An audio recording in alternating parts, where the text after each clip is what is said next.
Hey everyone, this is Cain the Christian. Before we get into the subject of the video, I just want to say as usual that if you enjoy this content and haven't yet become a patron, please consider becoming a patron at one of the 3 tiers listed in the link below. If you're not interested in contributing in one of those 3 tiers, however, you also have the option to contribute 99 cents per month in a very intuitive, direct, and easy way through Anchor, which is the principal medium for my podcast. And Anchor distributes the audio of these videos to many other podcasting platforms as well. So it's very intuitive and very useful. So if you prefer to listen rather than to watch, though it will lack, of course, the PowerPoint, you can always listen to these videos in podcast form. And every video will be uploaded as a podcast, at least every video that is listed as public and as universal content for patrons and otherwise. So do check that out if you haven't already. But today we're going to be getting back into our discussion of the principal purpose for which God created the world, or to put it another way, what Christianity is all about. Because Christianity, when we use the word a lot, people throw around, oh, do you believe in Christianity, or I'm a Christian.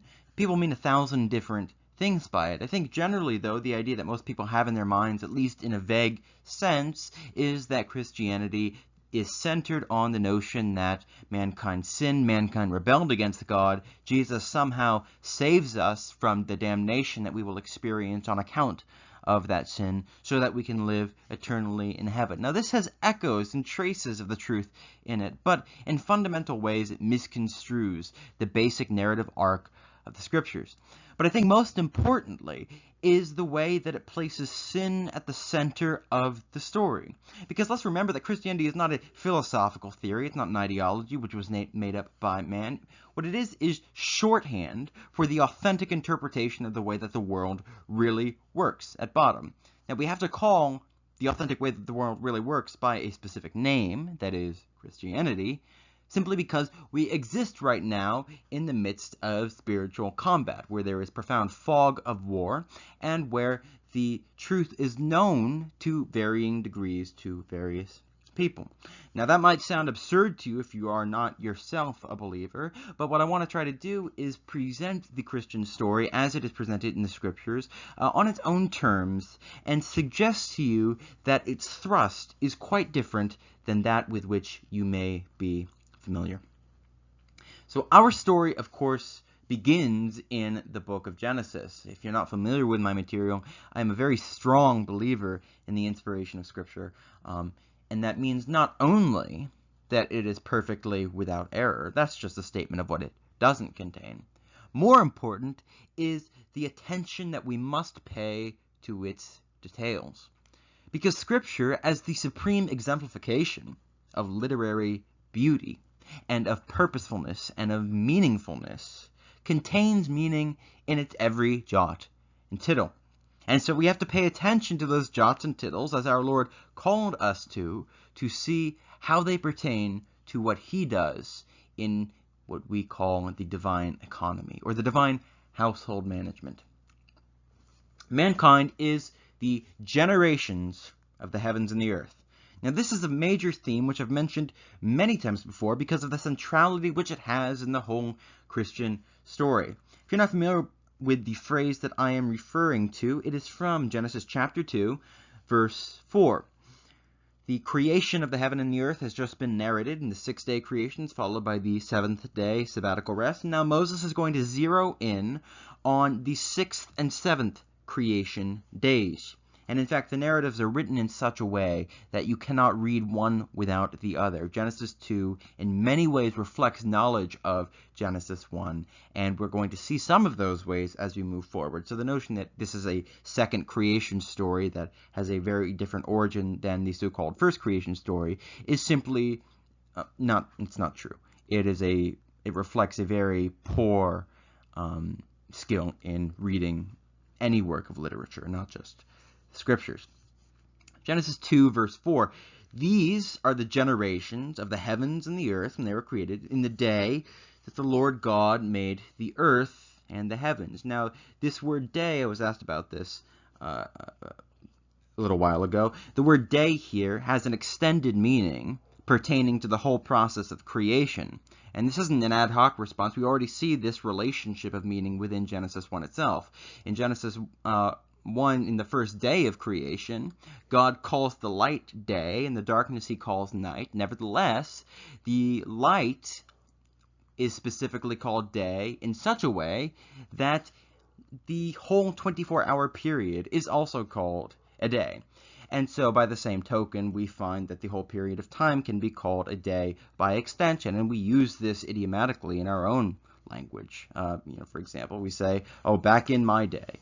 It's really not, this is one of those pieces of evidence for an alleged contradiction, which is it's just silliness. But the main point that I want to make here is that these are the generations of the heavens and the earth, introduces the narrative of the creation of man. Now, if you're just reading the book of Genesis and you've started from Genesis 1 and you're now encountering this phrase, this might not mean a great deal to you.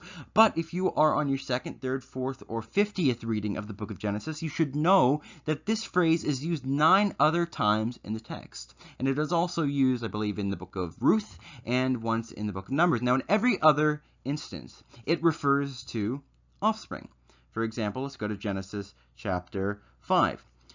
This is the book of the generations of Adam. When God created man, he made him in the likeness of God. Male and female, he created them, and he blessed them and named them man. Note that man is the name for the human family. And we actually see that the verse is written in such a way as to echo Genesis 2, which is kind of interesting because it's supposed to be from 2 very different sources if the biblical critical view is correct, which it's obviously not. And the point I want to make here is that it introduces a genealogy. These are the generations of Adam because this is what is generated from his body. He generates the whole bloodline, which is narrated in the text which follows. And again throughout Genesis we see it meant in this very same way. So this should call us to go back to Genesis 2 and ask the question, in what sense can we actually say these are the generations of the heavens and the earth? Now, the natural reading would be that this is the offspring or the son of the heavens and the earth. And I think a lot of people, when they encounter that possibility, they say, well, that makes no sense whatsoever, and they move on. They say, well, it must have some kind of metaphorical meaning, or it just must mean this is the history of the heavens and the earth. And the reason that they're so inclined to dismiss this original possibility is because it seems very strange. It connects concepts which are usually thought of as very separate in the modern mind. But if we're to live in the Bible and not try to force the Bible to live in us, we should consider the possibility that concepts which we have separated are actually intimately connected. Now, the notion here that man is the offspring of the heavens and the earth is actually explained in a relatively straightforward way by the fact that man is then produced from 2 things, and that is the breath of life, or the spirit of life, which comes forth from God, and the dust of the ground. Now, in the Hebrew language, the word for dust here is feminine, adamah, but more important than the etymology, or the grammatical sense of the word, is the theological and symbolic role that the ground will play throughout the scriptures and indeed in many world cultures. The creation as a whole, when considered with respect to God, is considered feminine. This is because femininity, as distinct from femaleness is a particular instantiation of femininity. Femininity is a much broader category. Femininity is defined by reception of that which is initiated and directed towards one, and reciprocity. So, for example, in the life of Christ in the church, Christ initiates a relationship with the church. He is the bridegroom and thus the masculine partner. And the church receives and embraces that which he gives, which is not a passive role as much as it is a receptive role. The reception itself is an activity, and the church acts in a reciprocal fashion, giving thanks to God in the name of Jesus Christ. And throughout then the history of Christ's relationship with the church, there is this mutual engagement. There is movement towards the church's reception, and then reciprocity in thanksgiving. So creation is given as gift, and the creation speaks with man as its voice with words of thanksgiving. It's a great deal one could say about that, but it's just impossible to say it all in one video. However, when we look at Genesis 2, and we understand Genesis 2 in this sense, when we have the concepts of the masculine and the feminine in our minds, the specific language of Genesis 2:4 comes into sharp focus. Specifically, man's importance is that he unites the two fundamental categories which bifurcate God's creative work. So throughout Genesis 1, we will find that God creates pairs which are distinct from one another, which are separated from one another, but which God wishes to place in relation to one another. And that relation is one of communion, of mutual interiority. And in the book of Genesis, this begins with the bifurcation of his creative work into the heavens and the earth. That is, the heavenly realm is the realm of the angels and the archangels and the ministering spirits in that great celestial commonwealth. And the earth, in Genesis 1:2, is a formless, void, and dark mass of water. We see that it is a mass of water because the Spirit is hovering over the face of the waters. And in the Scriptures, as in countless other conceptualizations of the world, water is considered to be a kind of primordial element, that which can be shaped and transformed into all sorts of other things. I'm not going to talk about that in the concrete scientific sense today, but I just want you to keep it in your mind when considering the symbolic sense of these texts. And again, I want to clarify, if you're not familiar with the things I've said elsewhere, symbolism is not something that we impose upon the world through texts. Rather, symbolism is part of the inherent wiring of the world. The world is symbolic by nature. The world has an inherent specific meaning to it. And when the Scripture narrates history, it will always do so symbolically, because real history is really symbolic. And so we must pay attention to the literary craftsmanship and the symbolic intentions of the biblical authors, not so that we can rejoice in kind of just a mere kind of poetic flourish or an aesthetic design separated from the reality of the world, but in order that we might understand the genuine nature of the world as a concrete, embodied, poetic, divine beauty. Now, I know that sounds kind of, wishy-washy, that's nice, but does it really work out?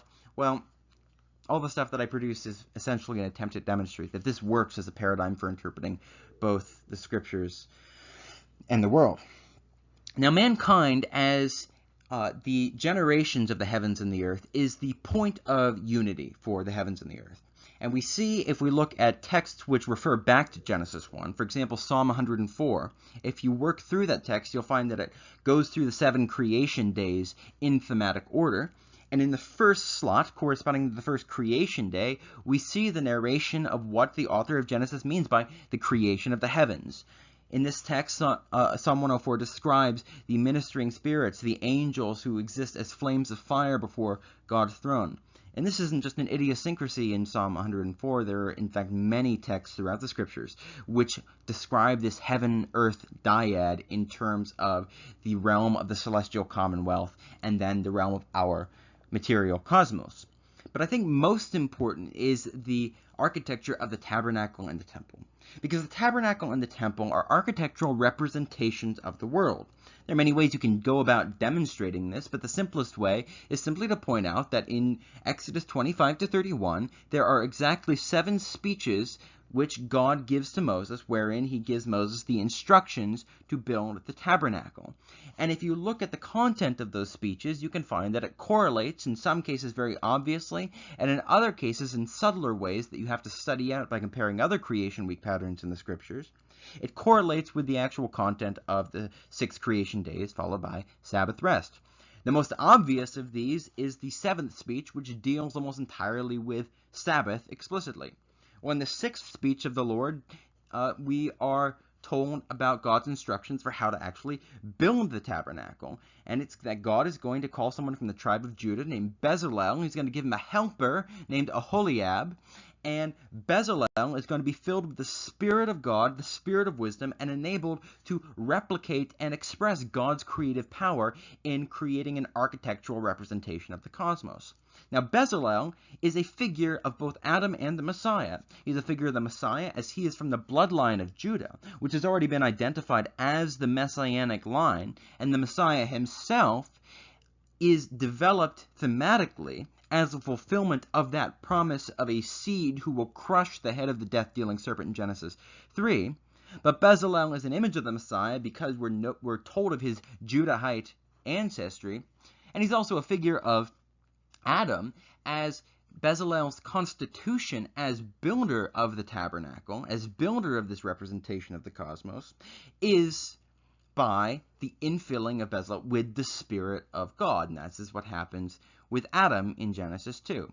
And just as Bezalel was given a calling that can in some respects be considered royal and in some respects be considered priestly, so also is Adam given a calling which is considered in some respects royal and in some respects priestly.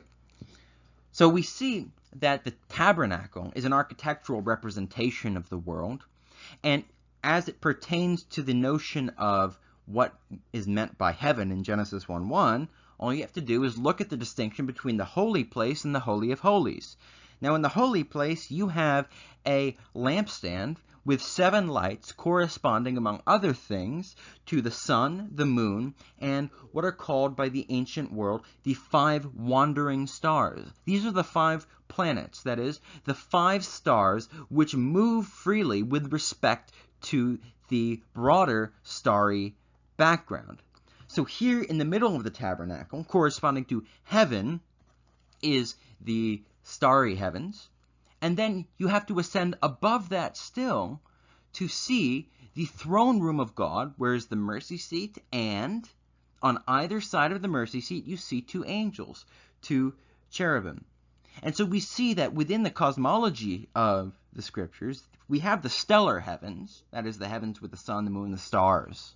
And then beyond the stellar heavens, there is the throne room of God, where there is the celestial commonwealth of angels and archangels and all of that good stuff. Now, Solomon in 1 Kings 8 will denote this cosmology by referring to heaven and highest heaven, or heaven and the heaven of heavens. And so it's simply a mistake to take Genesis 1:1 as an anticipation of what God is about to do throughout the rest of the text. Instead of an anticipation, it itself is a creative act. And, people can debate till the cows come home about the Hebrew grammar, whether it should really be rendered in the beginning God created the heavens and the earth, or when God began to create the heavens and the earth. But the real decisive factor here is not grammatical arguments, which often can cut one way or the other. The real decisive factor is the way that Genesis 1 is interpreted throughout the scriptures, both Old and New Testaments, and the way in which its cosmology is reflected in the architecture of the tabernacle and the temple. And when you see that, you recognize very clearly that the biblical authors had in mind 2 distinct sorts of thing when they used the word heaven. The one being the heaven of God, where God's presence suffused all things and where the heavenly council was, and the other was the celestial heavens, where which represents and manifests those things in God's heaven, but which can nevertheless be distinguished from it.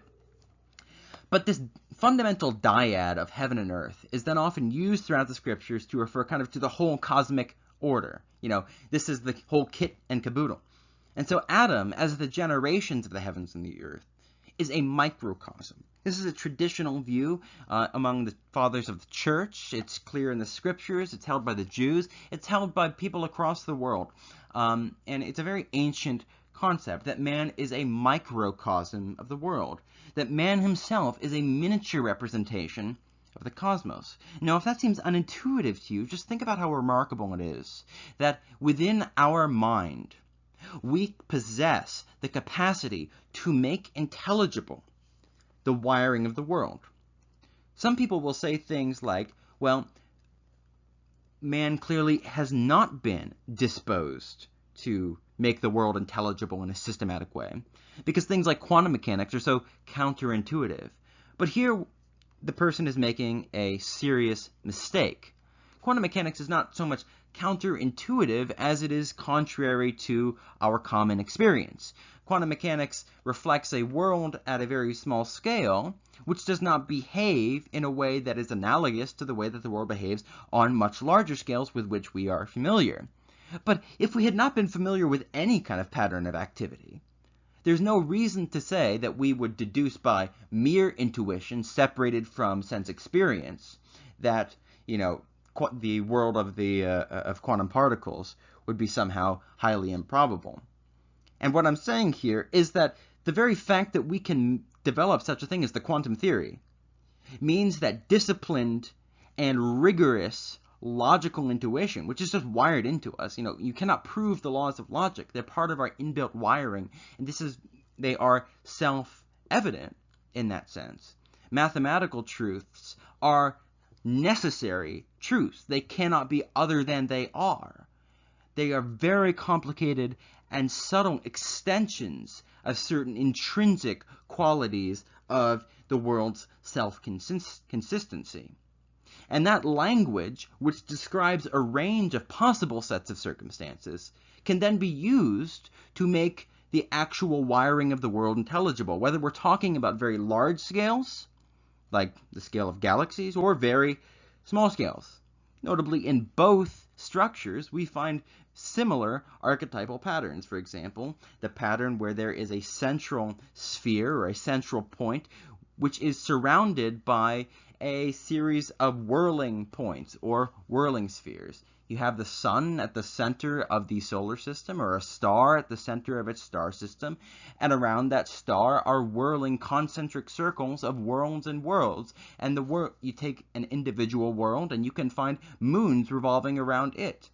Now, you can go down to the realm of the very small, and you're no longer even operating in the terms of the same physical and mathematical principles. You're operating in terms of quantum theory rather than gravitation. Nevertheless, this very same structure is evident in the structure of an atom.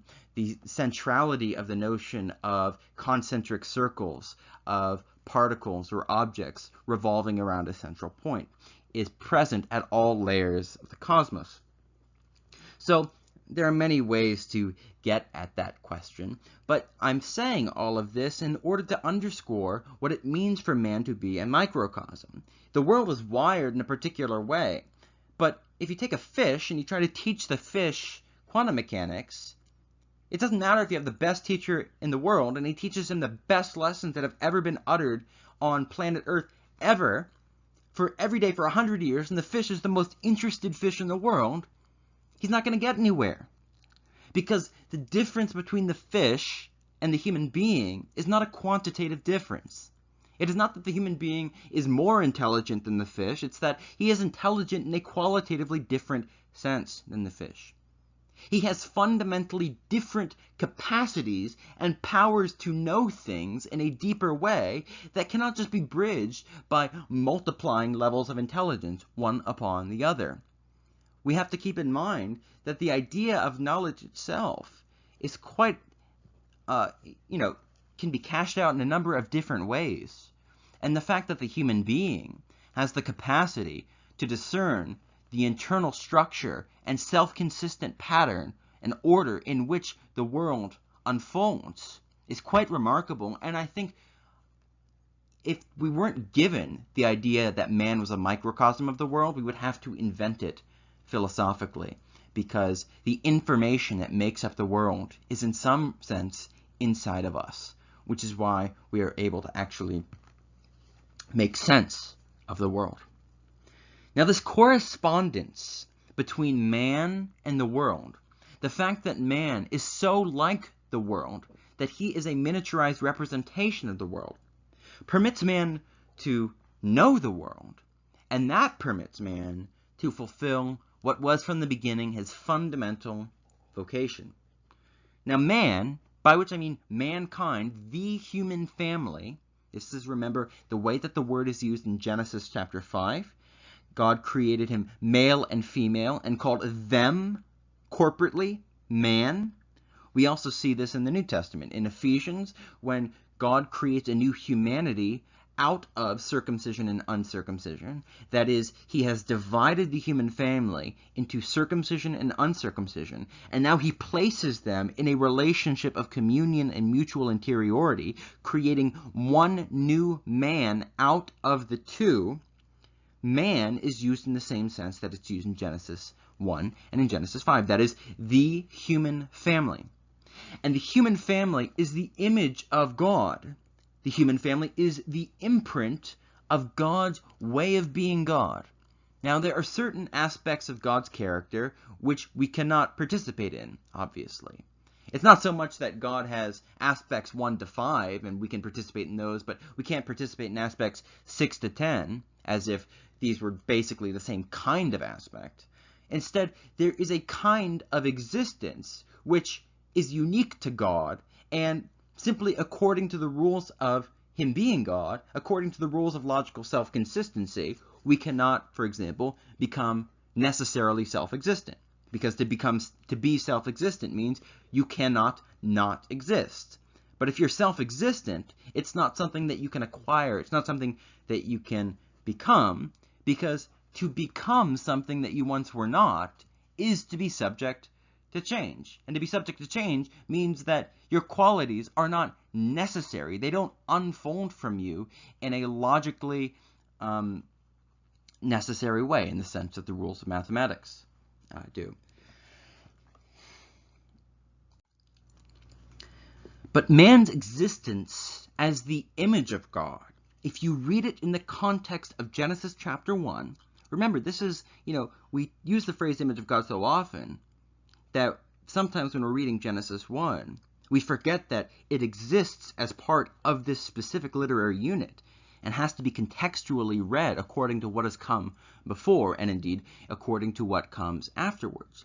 But if you've never heard the phrase image of God before, and you read the account of the 6 days of creation, then hear that man, the human family, is created in the image of God, you would expect that man would do the sorts of things that God does in the 6 days.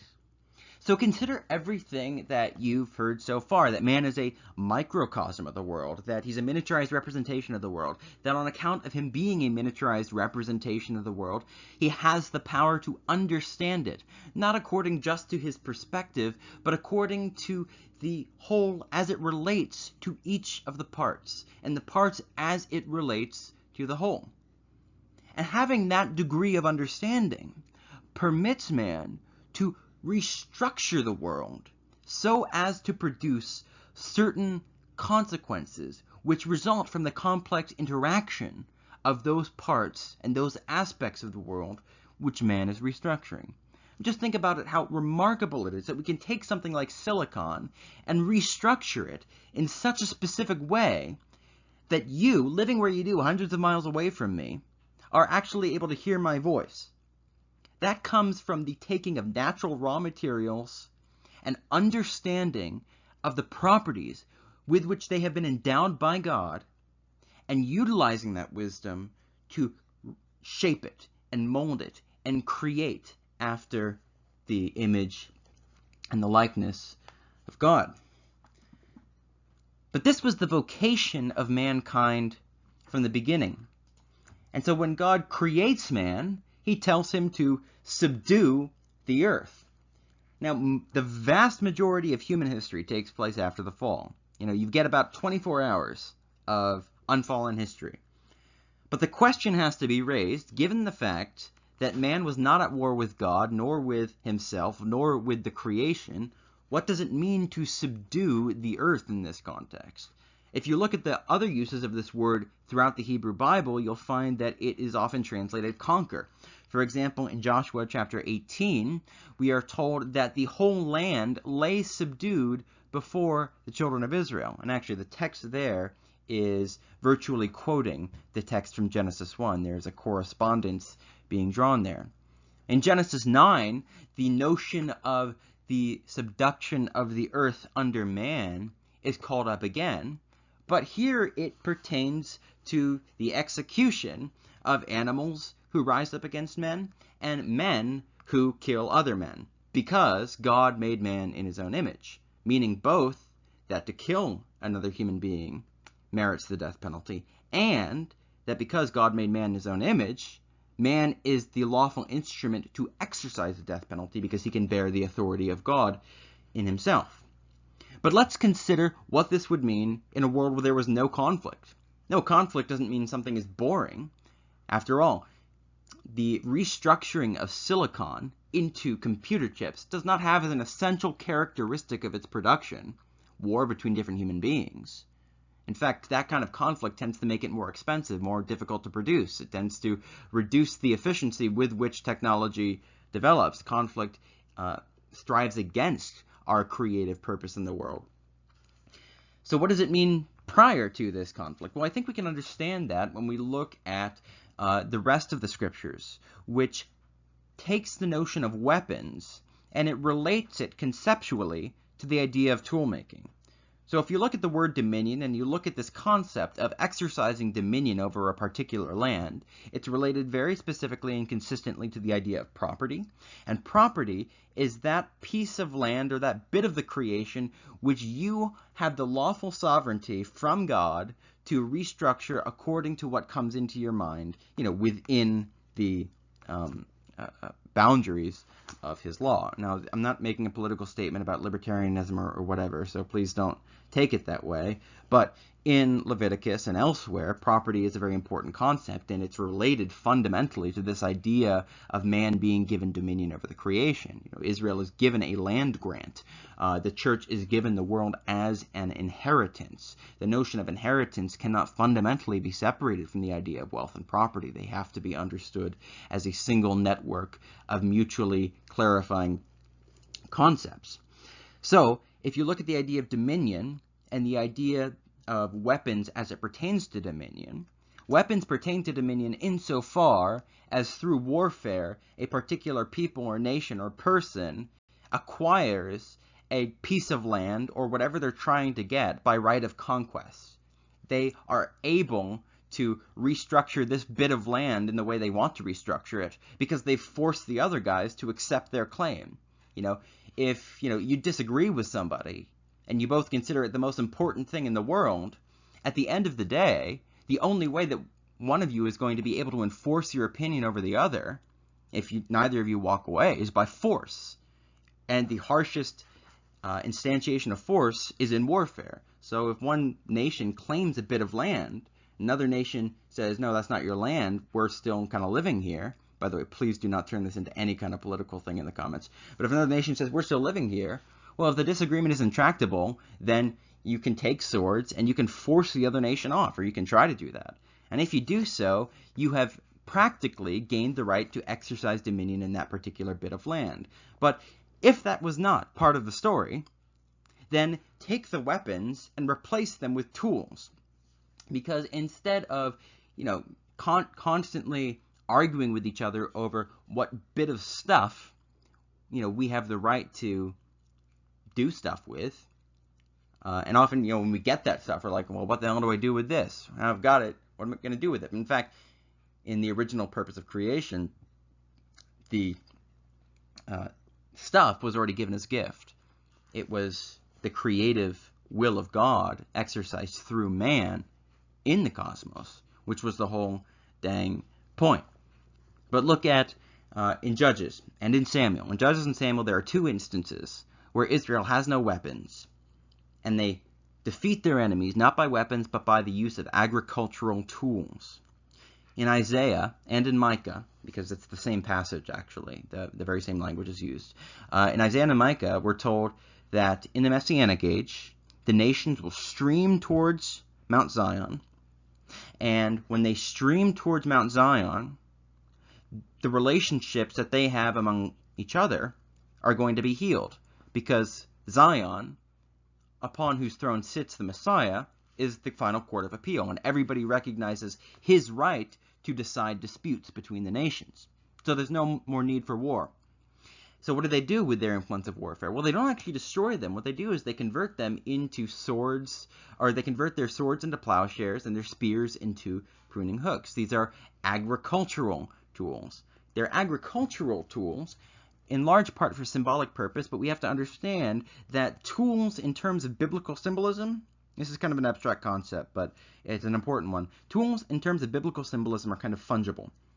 In other words, if you look at the cosmic geography that's given in Genesis chapter 2, you've got a land of Eden, and that's the land which produces food, and then you have the land of Havilah, and the land of Havilah has precious stones and precious metals. Now, Israel corresponds symbolically to Eden. It's the food land. It's the land which produces food. And what do the people who have sovereignty in food land do? Well, they use their tools to cultivate food. They produce a great harvest of food. They sell that food on the world market. I mean, we see this idea of like international trade in the book of Deuteronomy. You shall lend to many nations, but you shall not borrow. Well, what happens if you lend to many nations? If it's a good loan, it works out for both of you, and the other nation wisely uses that which has been lent to them, and they prosper. And so the covenant gets confirmed on both sides. But if you're looking at the development and creative glorification of the world from another perspective, you just have to replace food with metalworking.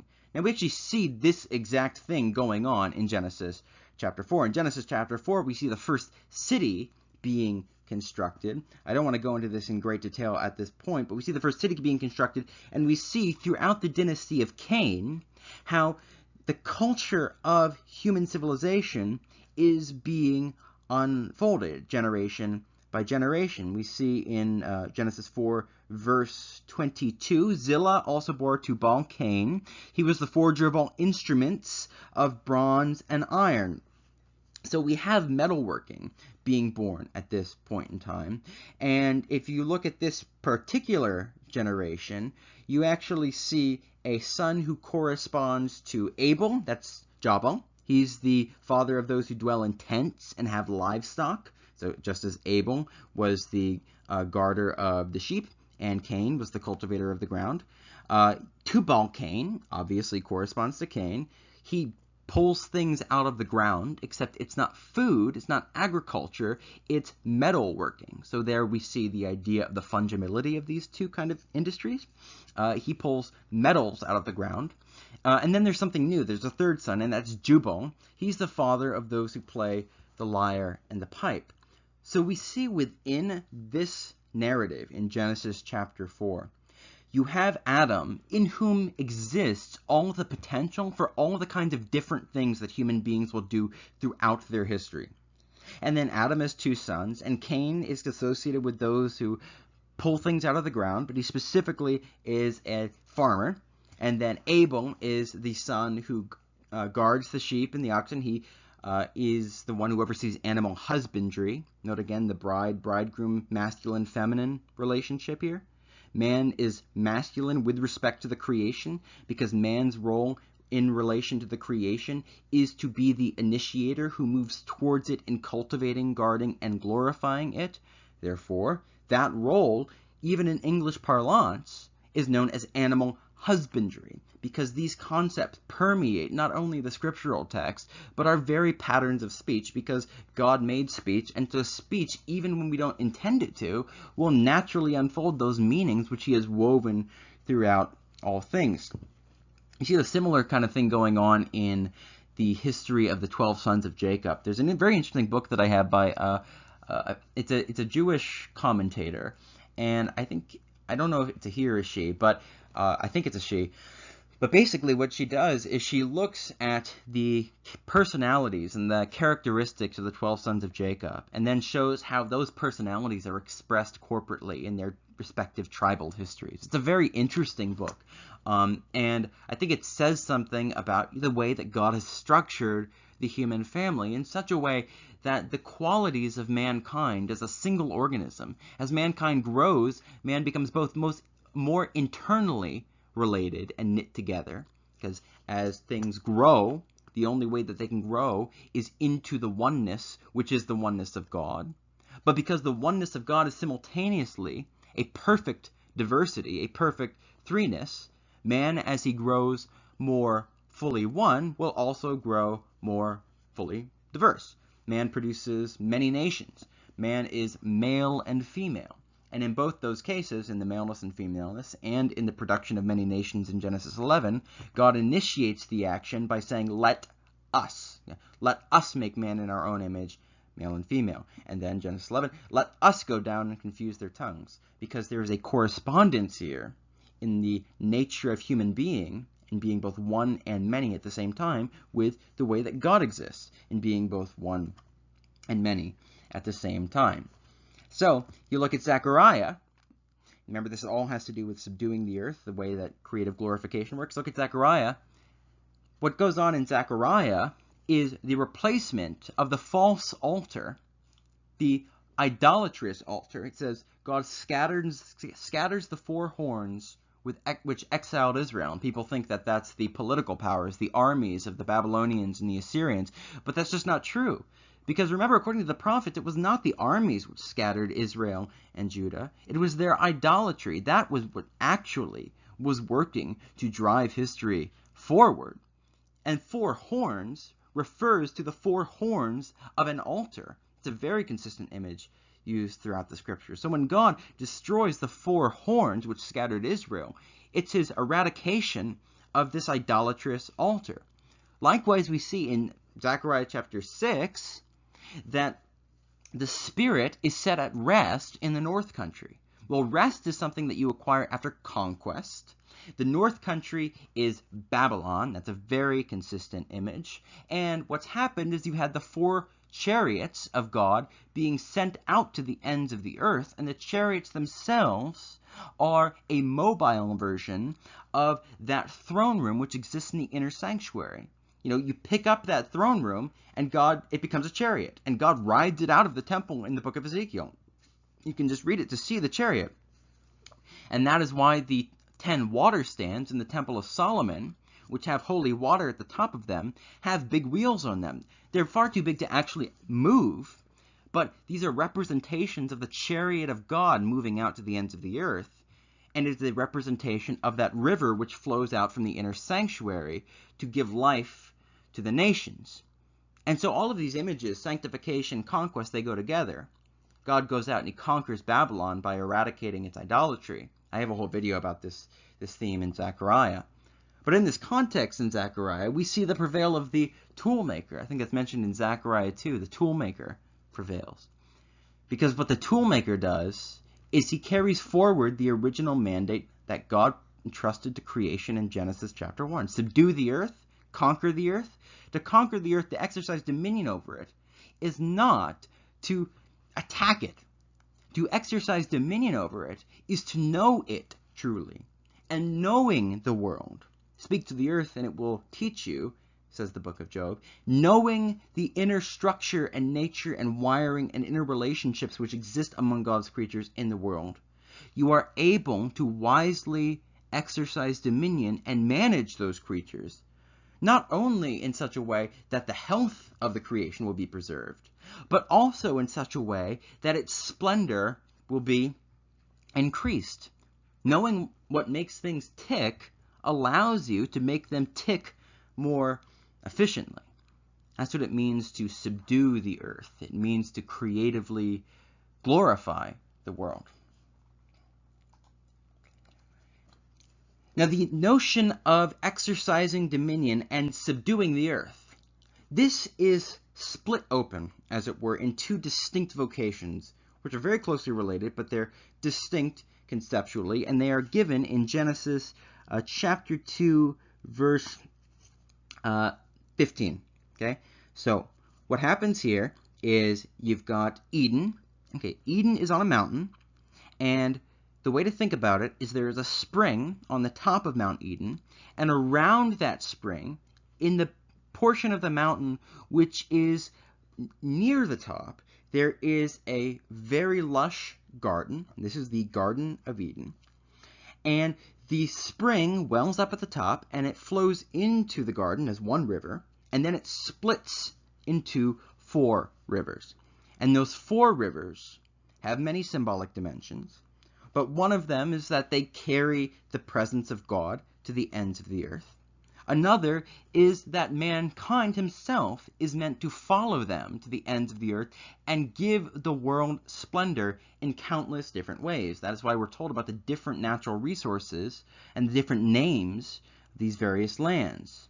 If you look at Genesis chapter 10, Genesis chapter 10 describes the spreading abroad of mankind, beginning from Mount Ararat into the many nations which become the human family.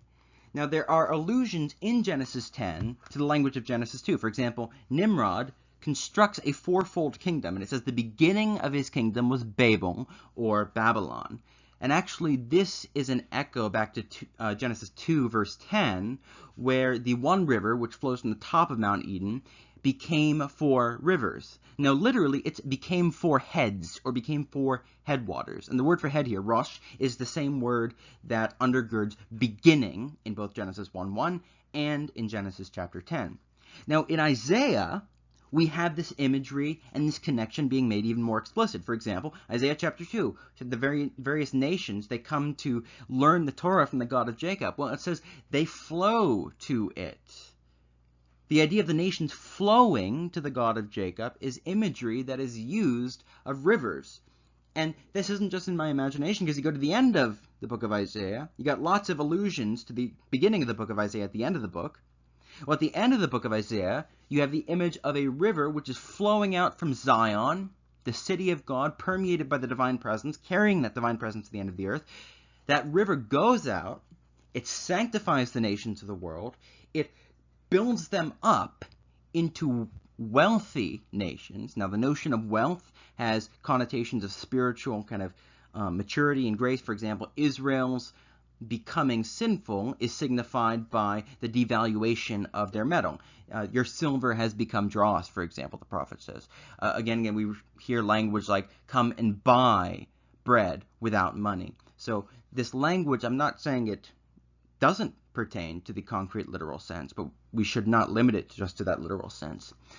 The presence of God goes out to the ends of the earth, and because God's way of living is the right way, because God's way of living is the only way that's actually going to produce a healthy human civilization, it facilitates the prosperity of the nations round about, and thus carries back the wealth of nations to consecrate a tithe from it to the city of God, the city Zion. Now, of course, you can make a million videos just on Isaiah itself, but I just want you to pay attention to the imagery of the river here. Now, the twofold vocation to guard and cultivate the world essentially pertains to mankind's vocation, on the one hand, to preserve what is given. That is, don't rip up the garden. Don't burn down the world. Don't destroy it. This is what happens with Cain. Cain is exiled. He goes into a land of wandering, and without living in the garden, he seeks to build himself a city. And the consequence of that is it's an absolute catastrophe. It's a city of blood, and the accumulated evil that unfolds from this great mistake eventually leads to the flood, which is a baptism, a purification of the world, because mankind exists in relation to the world. The world is upheld through the mediation of mankind, not just kind of in a symbolic sense and not just in a political sense, but actually ontologically speaking. God has freely constituted the world in his own mind in such a way that he has brought man into the picture, in such a way that the creation actually exists ontologically within man. And this is why sacrifice is necessary for the perpetuation of the world, the perpetuation of the creation, because God is the only source of life. So if the creation exists in man, and man is severed from God, and the creation itself is going to collapse in on itself. Sacrifice is the way to maintain the connection with God, and thus perpetuate the creation in its existence. However, when all the world has gone apostate in the event, in the history right before the flood, what happens? Well, that connection is no longer being maintained. The world collapses in on itself. It just falls apart. The heavens open up and the earth opens up, and they fall in together. Everything falls apart. That's why Noah's vocation is both a priestly and a kingly vocation.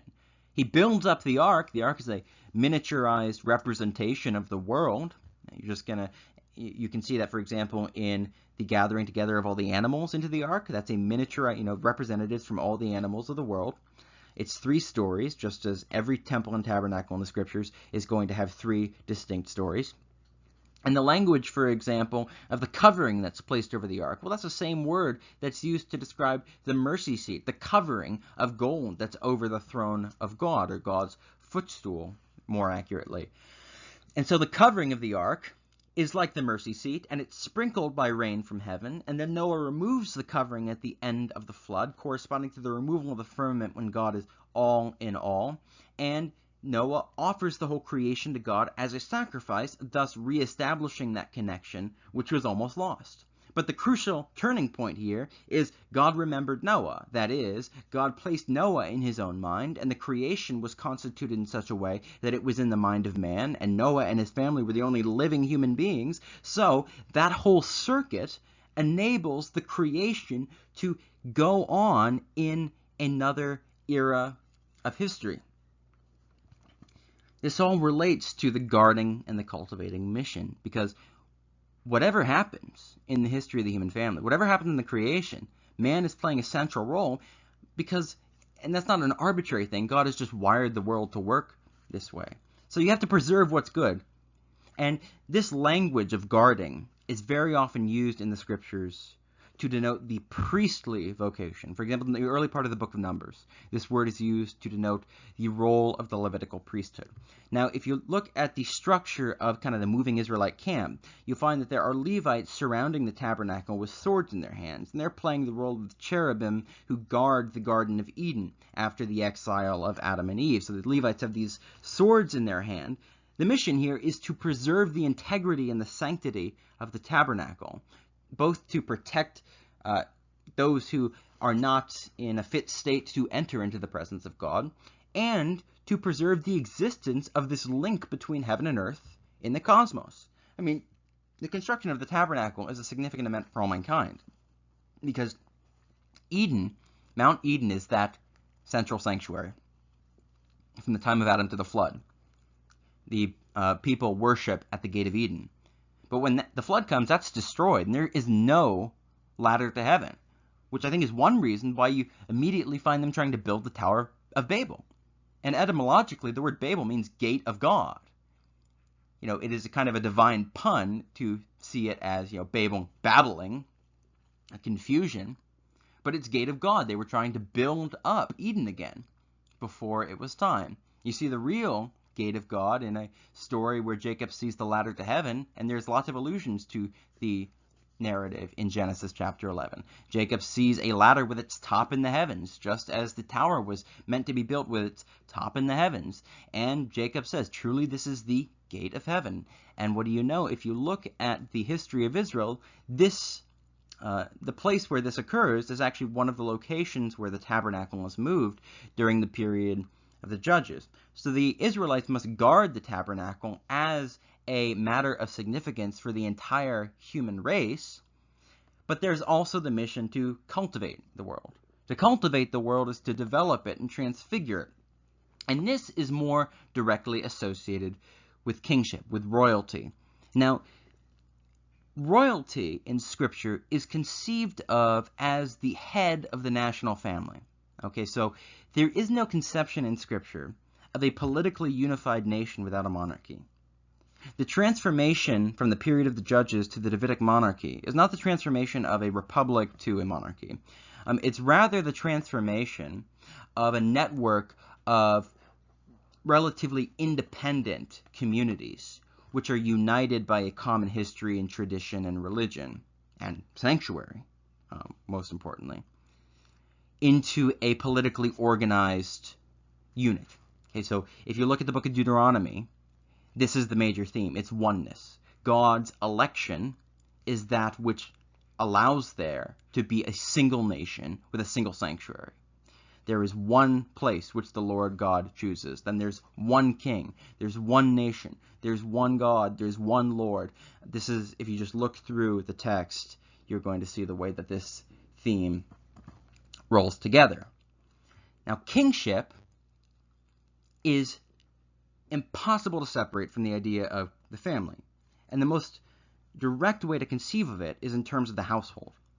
Okay, so the nation is conceived of as an extended household. So think of the nation as having a single kind of family table. they're all bound together in the same kind of unit. Some of them are bound by adoption, some of them are bound by genealogy, but they're all bound together at the same table. Now, at the head of the table is the father of the nation, and from another perspective, the husband of the nation.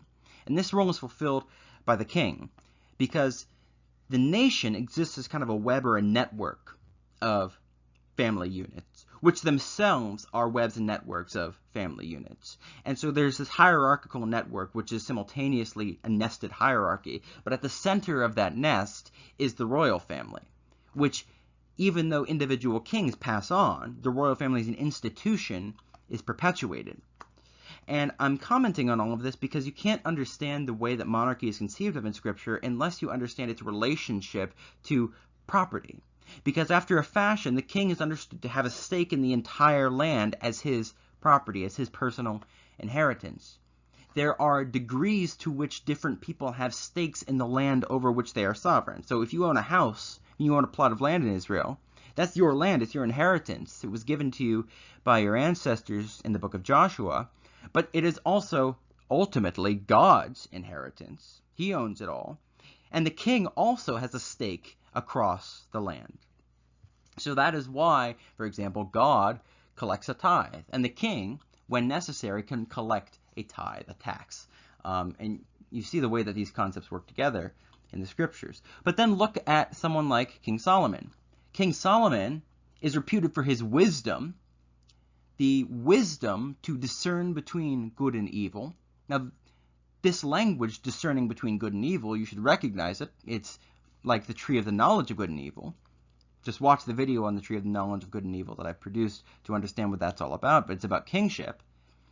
The knowledge to discern between good and evil is the knowledge to understand what is the right course of action in any given situation. So let's say you have got a very complicated situation, and God hasn't written down, oh, here's what you do in this complicated and very specific situation.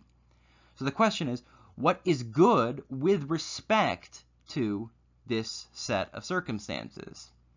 What is the piece of the puzzle that is going to fit into this particular shaped problem? And wisdom is the knowledge to construct new responses to the new situations which organically arise throughout history. So wisdom to discern between good and evil. God creates lots and lots and lots of different things. In Genesis 1, he says, he saw that it was good. Well, you reshape something for a particular purpose, and if you've got wisdom, it works. It's good. You see that it's good. It does what it was intended to do. And that is why you can't take rule. You're not supposed to put a crown on your head before you have learned to exercise that kind of wisdom, because you're going to do a lot of stupid stuff if you try to put a crown on your head before your time. And that's what Adam and Eve realized when they partook unlawfully of the tree of the knowledge of good and evil. If you watch The Office, do you remember that table that Michael Scott built in the famous dinner party episode? It was this like pine end table, but obviously it looked like it was made by some 6-year-old kid.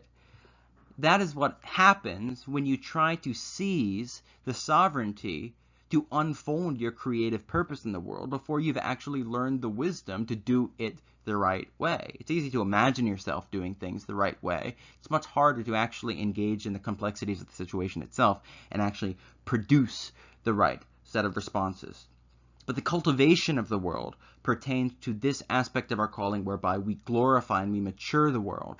God, during the 6 creation days, has taken this raw material, he's formed it, he's filled it, that is, he has placed things in relation to other things. He creates both the water and the cup, and then in filling the world, he places the water inside the cup, and he brightens it. So the world was formless, void, and darkness was over the surface of the water. So he forms things on the second day.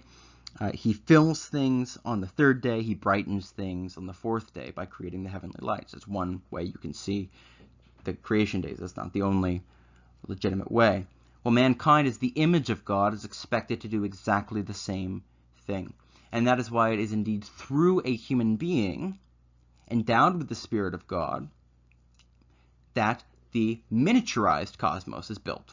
I mean, that is the theology of this whole narrative, that God has created the world, he has made man in his image, he has put the Spirit in man, thus permitting man to live a life that is in many ways like God's own life. And with all of that having been carried out, God gives Moses, a human being, the plans to construct an architectural representation of the cosmos, and man makes himself a world. God puts the Spirit in Bezalel, and Bezalel, with wisdom, and that's the word that's used, with wisdom, builds a miniature universe. And if you look at the narrative of the actual construction of the tabernacle in Exodus 40, you will find that again and again, the things that God does in Genesis 1, Moses is doing in Exodus 40. Where God is resting, Moses is resting. Where God is blessing, Moses is blessing. And this goes back to that text in Exodus 8. You will be like God to Pharaoh. Moses is transfigured by the glory of God. Light shines from his face, and thus he is able to be the instrument by which God exercises his own creative hand to make the world beautiful. So, this all takes place in the narrative context laid out for us in Psalm 8, among other places. For a little while we were lower than the angels, or lower than the gods, but ultimately we are to be crowned with glory and honor.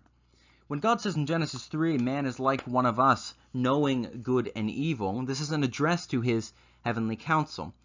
Now, the dichotomy between a reading of these texts that pertains to the Trinity and one which pertains to the divine council is a false dichotomy. God exists necessarily as Trinity, and when God extends himself creatively, he creates a world that is an imprint of his own sort of life. So he creates a world which has a communion of persons.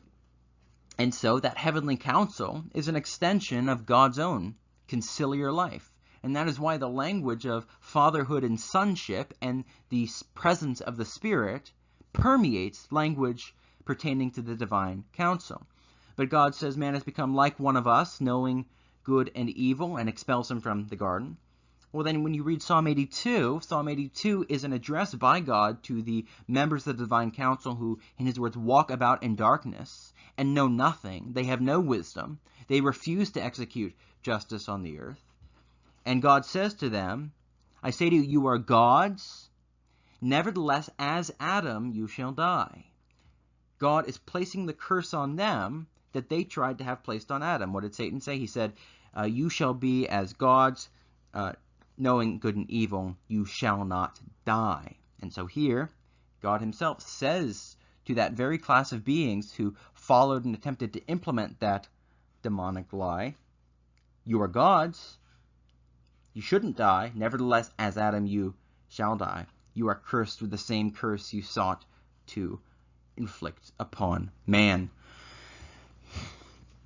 Crowned with glory and honor.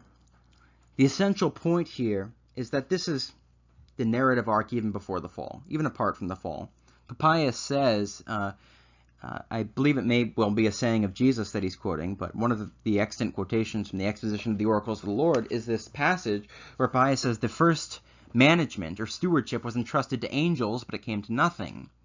The original kind of setup for the world was angels were managing everything, and the keys are meant to pass into the hands of mankind, the human family.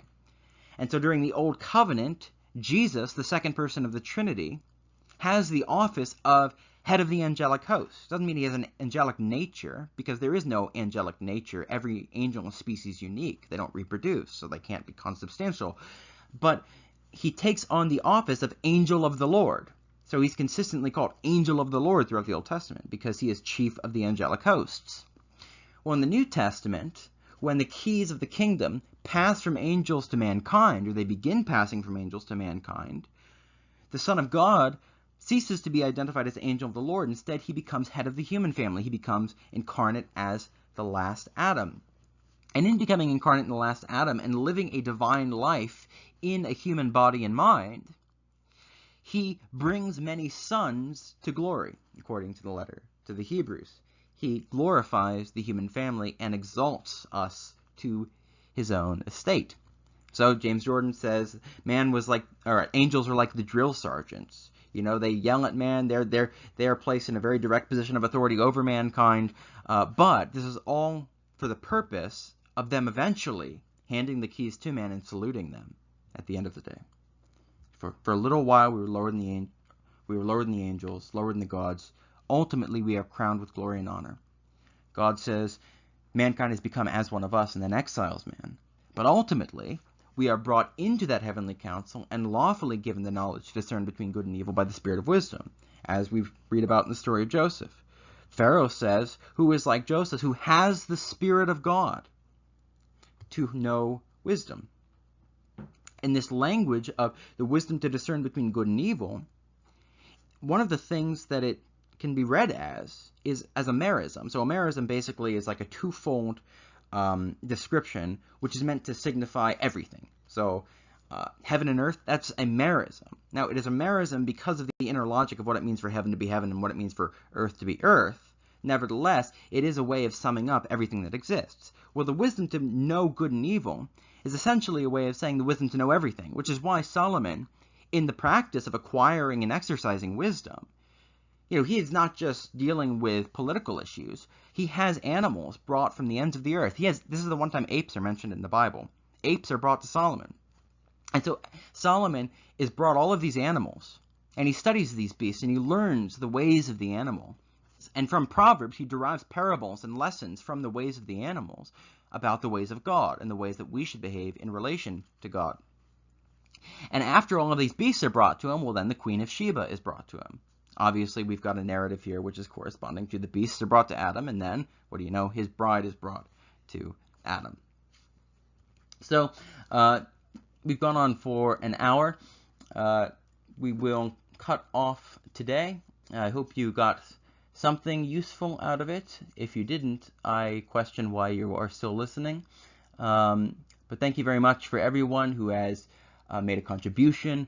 Thank you very much for everyone who has subscribed and who continues to participate in this little community. And I do ask you all genuinely for your prayers. And if you are Orthodox, please have my name, which is Seraphim, included in the diptychs for liturgical commemoration during the Divine Liturgy. So if you could do me that no greater service could be done for me than to have me commemorated during the liturgy. So thank you very much.